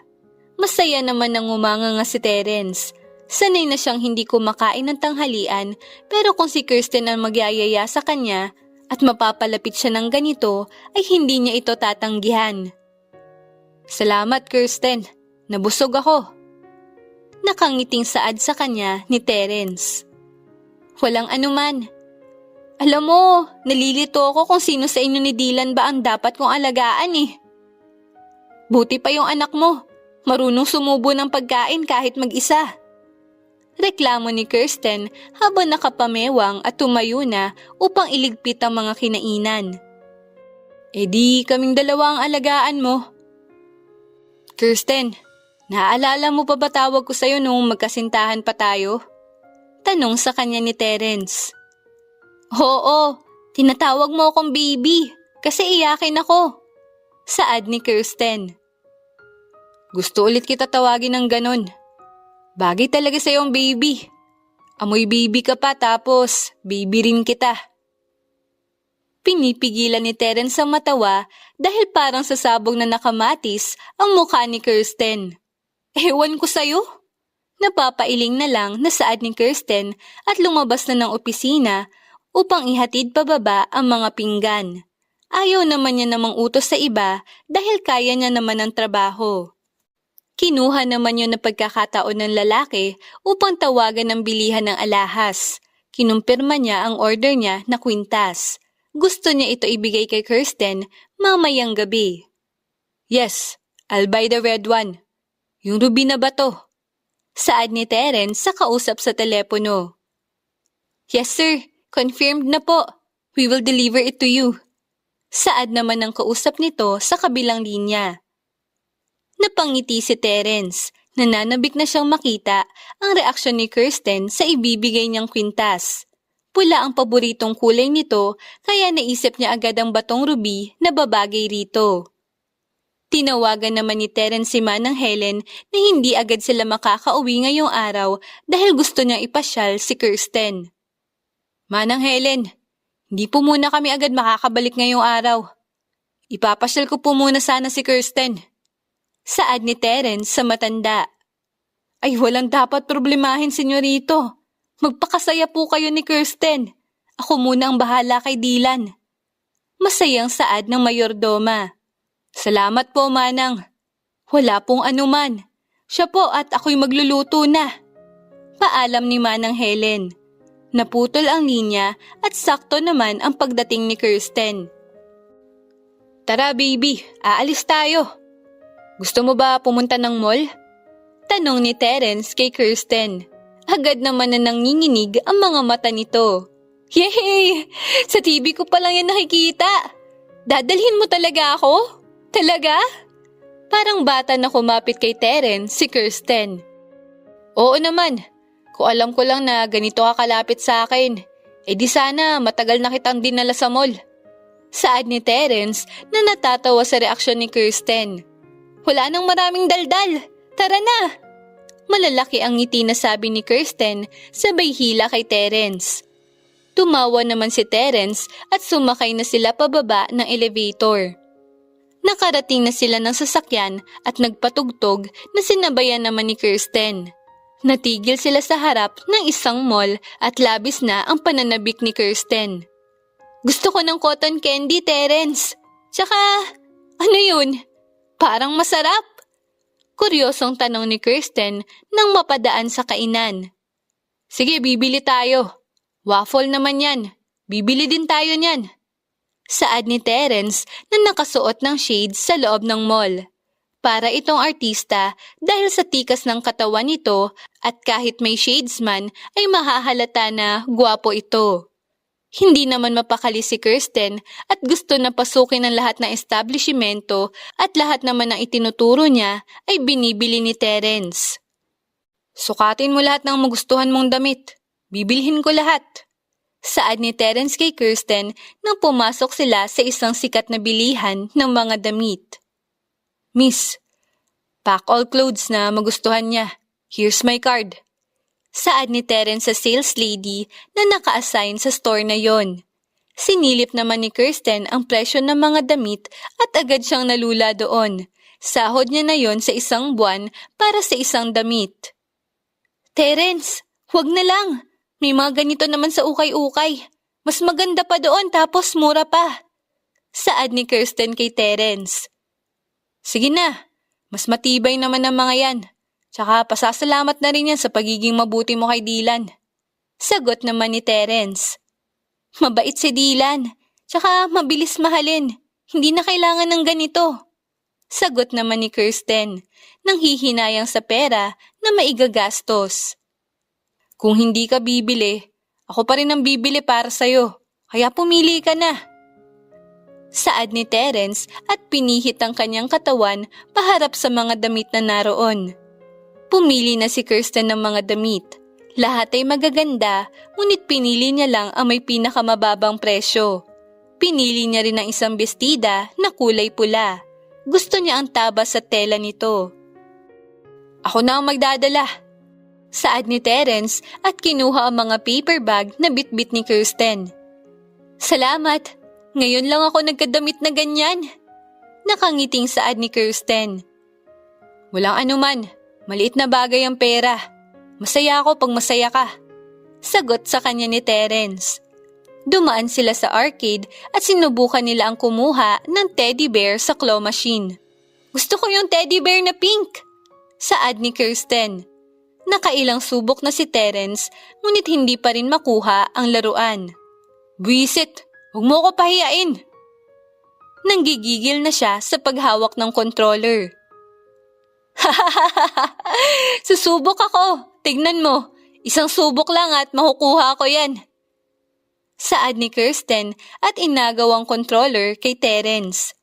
Napahawak naman sa bewang si Terence at pinanood si Kirsten. Nagtaka siya nang nakuha nga ni Kirsten ang laruan. Diba? Ang galing ko, no? Nakuha ko siya. Dapat kasi kalmado ka lang. Masayang saad ni Kirsten at niyakap ang laruan na nakuha. Napangiti na lang si Terence at niyakap ang babae. Masaya ito at masaya rin siya. Pumunta sila sa rooftop ng mall at doon ay malamig ang hangin. Madilim na ang langit, ngunit pinapaliwanag ng mga ilaw ang kalakihan ng Manila. Ibang-iba talaga sa probinsya kaysa dito, no? Maganda ang mga lugar pero presko ang hangin sa probinsya. May bagay na meron sa probinsya na wala rito. At may mga bagay rin na meron dito na wala sa probinsya. Saad ni Kirsten habang nakatingin sa baba kung saan naroon ang mga sasakyan. Totoo. Pero ang husay na pinagtagpo tayo sa dalawang lugar. Sa probinsya at dito sa Manila. Alam mo rin kung ano ang magaling? Hindi kumukupas ang ganda mo sa dalawang lugar. Lalo kang kumikinang. Saad ni Terence at niyakap siya mula sa likod. Ang totoo, Terence. Mahal pa rin kita. Hindi ko pa rin nalilimot ang nakaraan natin. Napapaniginipan pa rin kita. Pati ang alaala nating dalawa. Sagot sa kanya ni Kirsten. Hindi rin naman kita nalimot, Kirsten. Nakilala ko ang mama ni Dylan. Si Macy. Nagustuhan ko siya dahil naaalala kita sa kanya. Hindi rin ako nagsisisi dahil naging bunga namin si Dylan. Isa si Dylan sa pinakamagandang nangyari sa buhay ko. Saad ni Terence. Ayos lang sa akin na may nakilala kang iba. Ako rin naman sumubok na magkaroon ng ibang nobyo. Pero ikaw pa rin talaga ang hinahanap ko, kaya itinigil ko rin. Sagot naman sa kanya ni Kirsten. Baka pwedeng mag-umpisa tayo ulit. Hindi pa naman huli ang lahat, di ba? Hindi pa naman huli ang lahat, di ba? Kung gusto natin ang isa't isa. Gawin na lang natin ang gusto ng puso natin. Maiksi lang ang buhay. Saad ni Terence at inilabas ang kwintas na plano na ibigay kay Kirsten. Mahal pa rin kita, Kirsten. Ikaw at ikaw lang palagi. Tanggapin mo sana ako ulit. Saad nito at ikinabit ang kwintas. Napahawak naman si Kirsten sa pulang bato. Napangiti siya dahil alam pa rin ng lalaki ang paborito niyang kulay. Mahal din kita, Terence. Ikaw lang. Palaging sa'yo ang puso ko, kahit na minsan gusto na kitang limutin. Para kasi imposibleng makita kita muli at imposibleng naaalala mo pa rin ako. Sagot ni Kirsten at humarap sa lalaki.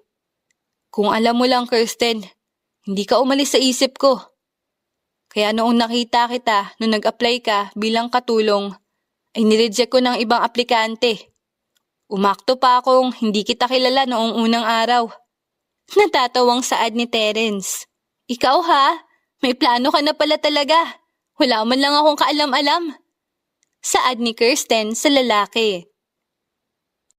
Tumingin sila ng ilang saglit pa sa tanawin ng kalakhan ng Manila. Nililipad ang buhok ni Kirsten at kontento ang kanilang mga puso. Tumunogan siya ni Kirsten at natawa silang dalawa. Sandali lang, bibili ako ng mga kain natin. Grabe naman ang tiyan mo, parang halimaw. Asar ni Terence kay Kirsten. Hoy, pag ikaw binasted ko, ang hilig-hilig mo mang asar. Sagot ni Kirsten. Tumawa lang si Terence at lumakad na palayo upang bumili ng makakain. Humawak siya sa railing at napahawak sa kwintas. Masaya ang puso niya sa lahat ng ito. Nagulat siya nang may marahas na kamay na humawak sa kanya at tinakpan ng panyo ang kanyang ilong. Nakaramdam siya ng pagkahilo. Bago mawalan ng lakas ay nagpumiglas siya, ngunit unti-unti ring hinila ng antok ang kanyang katawan. Huwag ka naman laban. Saad na isang pamilyar na boses. Masakit ang katawan ni Kirsten at mabigat ang sakit ng kanyang mga balikat. Para siyang nabugbog. Iminulat niya ang mga mata nang matamaan ng sinag ng araw. Nakatali siya sa isang upuan. Tumatama rin ang liwanag galing sa bintana na sira. Tila ito isang abandonadong gusali. Gising ka na pala. Saad ng isang boses sa kanyang gilid. Napalingon si Kirsten dahil pamilyar ito. Agad siyang nagulat nang makita ang kilalang muka. Dave, ano to? Bakit ako nakatali? Para saan lahat ng to? Tanong ni Kirsten na naguguluhan. Nalaman kong mahalaga ka kay Terence, kaya gagamitin kita laban sa kanya. Saad ni Dave na nakatingin ng malamig sa kanya. Nawala na ang masayahing mukha nito. Ano naman ang nagawa sa'yo ni Terence? At labis ang galit mo na humantong pa sa ganito. Hindi naman kailangan na umabot sa ganito, di ba? Pangungumbinsi ni Kirsten. Anong wala? Siya ang dahilan kung bakit lumubog ang kumpanya ni Papa. Kung bakit kami naghihirap. Kung bakit ako nagtatrabaho sa kumpanya niya. Galit na sigaw nito. Napapikit naman si Kirsten dahil sa pagsigaw ng lalaki. Ayaw niyang galitin ito at baka saktan siya. Siya ang dahilan kung bakit nagpakamatay si Papa. Siya ang dahilan bakit lumaya si Mama. Lahat to, kasalanan niya. Kasalanan niyang miserable ang buhay ko. Sigaw ni Dave at hinampas ang tubo na hawak sa pader. Napasigaw sa gulat si Kirsten. Naiiyak na siya dahil sa kaba na nararamdaman. Umaga na. Ibig sabihin ay isang gabi na siyang nawawala. Sana ay gumagawa na ng paraan si Terence na masagip siya. Sa kabilang banda naman ay handa na sa pagsagip kay Kirsten si Terence. Walang gustong kumausap kay Terence dahil sa diretsong mukha nito na tila susuntukin ang sino mang kumausap. Tumawag ito ng pinakamagagaling na tracker upang matrace ang lugar kung nasaan si Kirsten. Nag-hire din ito ng kilalang personal guards na professional. Kung aasahan niya ang pulis ay walang mangyayari. Ang plano ay ikaw muna ang lalabas, Terence. Ikaw ang gustong patayin ni Dave, kaya ikaw ang pain. Susunod kami palabas kapag nabaril mo na si Dave. Saad ni Harold ang mayamang kaibigan na may sikretong organisasyon. Tumango si Terence at lumabas na ng kotse. Kailangan niya ng sagipin si Kirsten. Pag nakita niyang sinaktan ito ni Dave ay hindi niya alam ang magagawa niya sa lalaki. Nagkamali ka ng kinalaban, Dave. Hindi ako. At lalong hindi dapat si Kirsten ang kinalaban mo. Saad ni Terence sa sarili. Kung makakapatay lang ang tingin ay tiyak na bubulagta ang titingnan nito sa mata. Pumasok na siya sa loob ng gusali kung nasaan si Kirsten at Dave. Nakakita naman ng pag-asa si Kirsten nang makita ang paparating na figura ni Terence. Oh, dumating na pala ang magaling na Terence. Parang baliw na saad ni Dave. Hindi mo kailangang idamay si Kirsten. Wala siyang kinalaman sa lahat ng to. Saad ni Terence. Lumapit sa kanya si Dave at hinawakan ng kanyang buhok. Gusto kong mawalan ka ng mahal sa buhay gaya ng ginawa mo sa akin. Nanlilisik ang mata na saad ni Dave. Hindi ako ang pumatay sa papa mo. Siya mismo ang pumatay sa sarili niya. Malamig na saad ni Terence. Nagtatagis ang bagang dahil hawak nito si Kirsten. Nagpakamatay siya dahil nalugi ang kumpanya.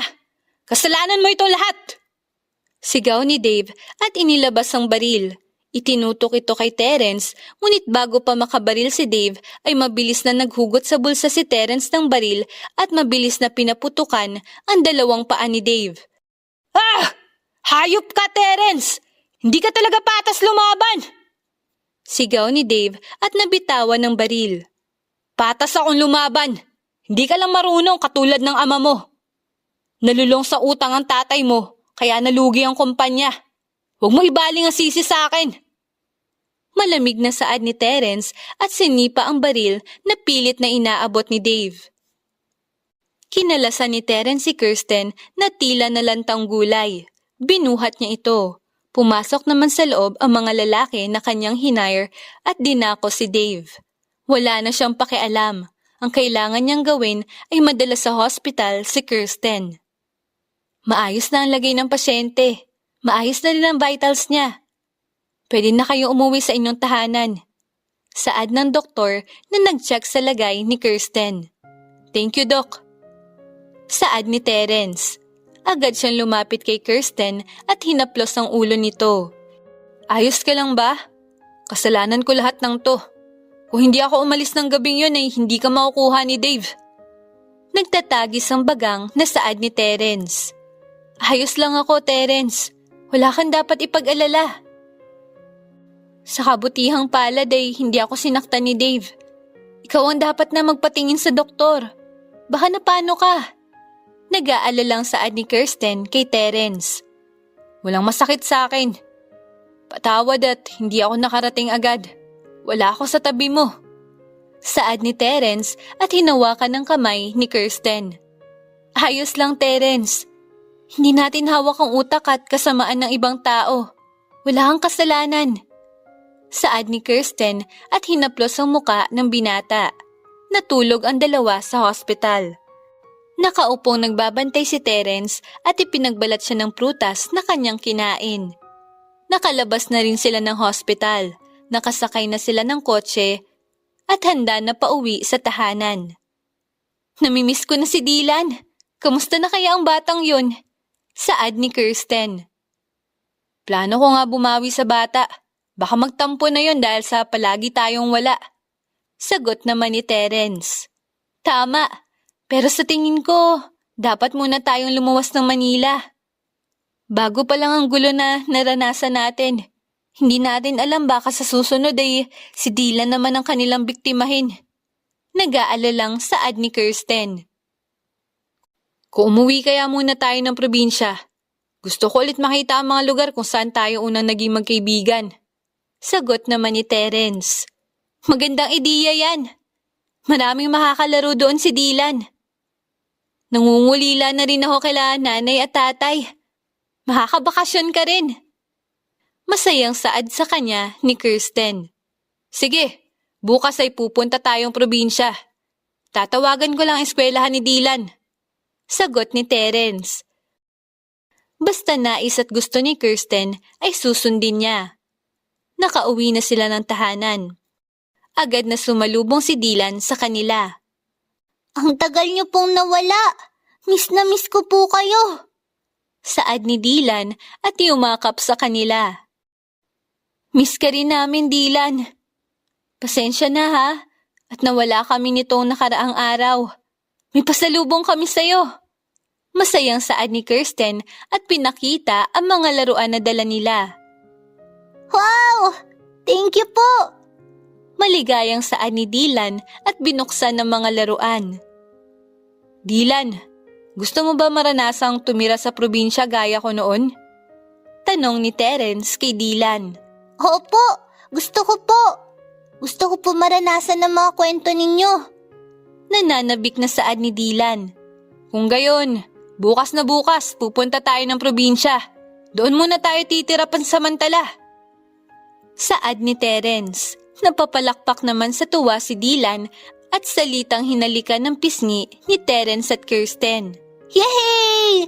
Excited na po ako para bukas. Sana magkaroon ako ng maraming kaibigan. Masayang saad ni Dylan at tumakbo na papuntang kwarto nito dahil mag-iimpake na raw siya. Natawa na lang sina Terence at Kirsten sa reaksyon ni Dylan. Salamat sa pagtanggap sa amin, Kirsten. Pangakong di kita bibiguin ngayon. Saad ni Terence at hinawakan ng kanyang kamay. Salamat din, Terence. Ramdam ko kung gaano mo ko kamahal. Sana ramdam mo rin na mahal kita. Pero, handa ka bang harapin si tatay? Nakangiting saad ni Kirsten. Kaya ko, basta ikaw at ako sa dulo. Walang makakapigil sa akin na mahalin ka. Kaya ko gawin lahat. Kaya ko gawin lahat. Saad ni Terence na nakangiti. Niyakap nila ang isa't isa at nagtawanan. Naghanda na rin sila para bukas at niligpit na ang mga gamit na dadalhin sa probinsya. Maaga pa lang ay umalis na sila. Nagpaalam na rin sila kay Ate Helen na mawawala sila at titira sa probinsya. Hindi rin nila alam kung kailan sila magbabalik. Dylan, ipapakilala kita kay nanay at tatay ha. Mababait naman sila. Saad naman ni Kirsten kay Dylan. Sige po. Ayos nga po yun, dahil gusto ko ng lolo at lola. Nakangiting saad ni Dylan. Dylan, gusto ko rin sabihin na girlfriend ko na si Ate Kirsten mo at papakasalan ko na rin siya. Kaya tulungan mo ako na mapasagot siya ng oo. Nakangiting saad ni Terence. Ibig sabihin, malapit ko na siyang maging official na mami? Sige po, Daddy. Tutulungan kita. Maligaya na saad ni Dylan. Natawa naman si Kirsten dahil sa kulit ng dalawa. Nagmana lang talaga sila sa isa't isa. Napuno ng daldalan ang kotse. Nagtawanan at panaka-naka ay kumakain ng ibinaon ni Kirsten.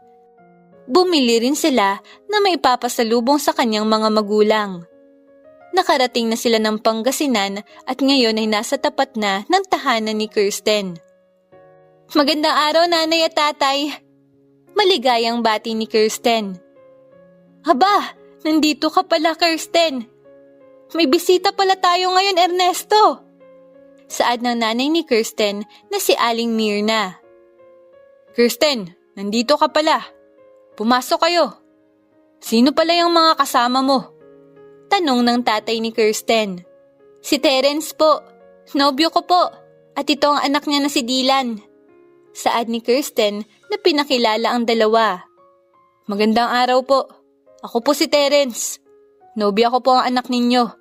At may plano po akong pakasalan siya. Saad ni Terence at hindi niya alam bakit tila siya ay kinabahan. Hello po. Good morning. Ako po si Dylan. 6 years old na po ako. Saad ni Dylan. Agad naman na ginulo ni Mang Ernesto ang buhok ni Dylan at natutuwang tiningnan ito. Aba, kay gwapo naman ang bata to. Siguradong maraming taga dito magkakagusto sa'yo. Saad ni Mang Ernesto. Pumasok muna kayo at kumain ng merienda. Yaya sa loob ni Aling Mirna. Naupo sila sa hapag at nag-umpisa na sa pagkain. May binyagan ngayong araw kay Paring Kaloy. Pwede ka bang tumulong mamaya? Pagkausap ni Mang Ernesto kay Terence. Oo naman po, wala pong problema. Masiglang saad ni Terence. Mabuti kung ganon. Patungkol pala sa relasyon niyo ng anak ko, wala akong tutol. Nasa tamang edad na kayo. At alam ko namang hindi na kayo padalos-dalos sa mga desisyon ninyo. Saad ni Mang Ernesto. Ganon din ako. Basta ay solusyonan ninyo ang problemang nararanasan at maging matatag lamang kayong dalawa. Saad din ni Aling Mirna. Salamat po, Nay at Tay. Hindi po namin kayo bibiguin. Sagot ni Kirsten. Maraming salamat po sa tiwala. Pangako po na mamahalin ko si Kirsten. Saad naman ni Terence. Basta kung paiiyakin mo si Kirsten, ay haharapin mo ang itak kong matalas. Saad ni Mang Ernesto. Si Ernesto, nanakot pa. Saad ni Aling Mirna. Biro lang, pero sana'y hindi mo paiyakin ang unika iha ko. Mahal namin yan. Saad ni Mang Ernesto. Makakaasa po kayo. Sagot naman ni Terence. Nagkwentuhan sila sa hapag ng maraming bagay. Kalaunan, inagkasundo rin ang magulang ni Kirsten at si Terence. Pagod na pagod si Terence dahil sa binyagan sa probinsya. Nagsibak siya ng mga kahoy na ginamit sa pagluto. Umakyat siya ng buko dahil gusto ni Kirsten at ni Dylan ito. Nag-igib din siya ng tubig upang maipanghugas sa mga pinggan. Masaya naman sila, lalo na si Dylan na nakakilala ng mga bagong kaibigan. Ayos ka lang? Tanong ni Kirsten sabay abot ng kape kay Terence. Masakit ang katawan ko pero ayos lang. Nakatulong naman ako at masaya ang mga tao. Saad ni Terence. Masaya talaga dito sa probinsya, no? Masyadong payapa. Oo, kung maaari nga dito na lang sana tayo. Luluwas na lang ako ng Manila sa tuwing kailangan sa kumpanya. Saad ni Terence. Ikaw ang bahala. Nakangiting saad ni Kirsten. Malapit na ang kaarawan ni Kirsten at balak rin ni Terence na sa araw na yon ay hingi ng kamay ni Kirsten sa pagpapakasal. Nakausap niya na rin ang mga magulang nito patungkol dito. Ilang araw at lumipas na ang linggo, nanatili pa rin sila sa probinsya. Sumapit na ang kaarawan ni Kirsten at ito na rin ang araw na plano ni Terence. Patay ang ilaw sa kanilang tahanan. Dumating si Kirsten galing sa pamamalengke at tinakala niya na nasa kalapit bahay ang mga tao na palaging tinatambayan nila sa tuwing walang magawa. Pagbukas niya ng ilaw ay agad na tumambad sa kanya ang mga magulang nito, si Dylan, mga kapitbahay at malalapit na kaibigan. Happy birthday, Kirsten! Sabay-sabay na sigaw ng mga ito. Malaki ang kanyang ngiti at nagpasalamat sa mga ito. Maraming salamat! Nag-abala pa talaga kayo! Masayang ani ni Kirsten. Hinahanap ng kanyang mata si Terence ngunit hindi ito makita. Umikot siya at doon niya nakita si Terence na nakaluhod na sa kanyang harapan. Kirsten, matagal na tayong magkakilala pero araw-araw ay gusto pa rin kitang makasama. Na parang unang araw pa lang nating magkasintahan. Ikaw ang gusto ko makasama habang buhay, Kirsten. At humihiling ako na sana ay ganon din ang nararamdaman mo sa akin. Kirsten, Pwede ba kitang pakasalan? Umaasang tanong ni Terence. May butil ng pawis sa gilid ng noo nito. Ang totoo ay kabado na siya sa magiging sagot ni Kirsten sa kanya. Oo, Terence. Mahal na mahal kita. Sagot naman ni Kirsten. Nagpalakpakan ang mga saksi at hinalikan siya ng marubdob ni Terence sa harap ng mga tao. Agad namang tumakbo si Dylan at niyakap silang dalawa. Kinasal ang dalawa pagkatapos ng 2 buwan na preparasyon. Iyon ang isa sa pinakamalaking kasalan na nangyari sa kanilang baryo. Naging magarbo ito at talagang nabusog ang lahat ng dumalo. Masaya na rin si Dylan sa kanyang mga kaibigan sa baryo. Marunong na itong maglaro at may nagugustuhan na rin, si Katrina, ang anak ng kapitbahay nila. Nasa tapat sila ngayon ni Terence sa talampas kung saan palagi silang tumatambay noon upang bumunot ng mga bulaklak at gawing korona na ibibigay sa kanya ni Terence. Ang talampas na ito ang naging saksi ng kanilang murang puso na natutong magmahal. Sa tingin mo ba, babae ang anak natin? Tanong ni Kirsten. Siguro. Pero babae man o lalaki, sigurado akong kamukha ko. Sagot naman ni Terence. Ha? Bakit naman? Ayaw mo bang kamukha ko? Siguro, napapangitan ka na sa akin. Nakasimangot na saad ni Kirsten. Ito naman, nagtatampo agad. Sabi kasi ni Mang Lando, kung sino daw ang pinaka nagmamahal, yun daw ang mamanahin na mukha ng bata. Paliwanag ni Terence at niyakap si Kirsten. Wala namang katotohanan yan. Pero minsan naisip ko, kahit anong kasarian niya, mamahalin ko siya ng walang katulad. Sagot ni Kirsten at hinagod ang kanyang tiyan. Oo naman, mamahalin natin sila ng walang katulad. Papalakihin natin ng magkasama hanggang sa mag-asawa na rin sila. Hanggang dulo, sayo pa rin ang kamay na hawak ko. Sagot ni Terence at niyakap ang babae. Dumating na ang araw ng panganganak ni Kirsten. Hirap na hirap si Terence na makita itong nahihirapan. Congratulations, mister! Babae at lalaki! Kambal po ang anak ninyo! Saad ng doktor at inabot kay Kirsten ang 2 anak. Umiyak naman si Terence sa tuwa at agad na nilapitan si Kirsten. Hinalikan niya ito sa noo. Kapwa tumawa ang 2 habang naiiyak dahil sa wakas ay inilabas na niya ang munti nilang prinsipe at prinsesa. Nakalabas sila ng hospital at napili nilang sa probinsya na manirahan. Nagbinata na rin si Dylan at marunong nang lumakad ang kanilang kambal. Naisip ni Terence na mabuti ang mundo. Ipinagpapasalamat niya na kailanman ay hindi ito naging maramot sa kanya upang ibigay si Kirsten at si Dylan at ang kanilang kambal. Gising na, Terence! Umaga na! Saad ni Kirsten. Hinila siya pahiga ulit ni Terence at niyakap ito. Konti na lang. Gusto ko pa matulog. Saad ni Terence.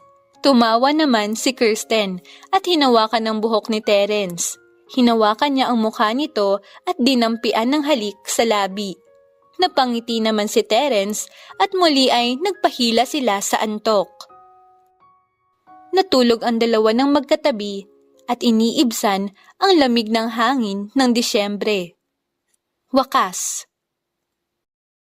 At dyan nagtatapos ang aming kwentong pinamagatang The Single Dad's First Love.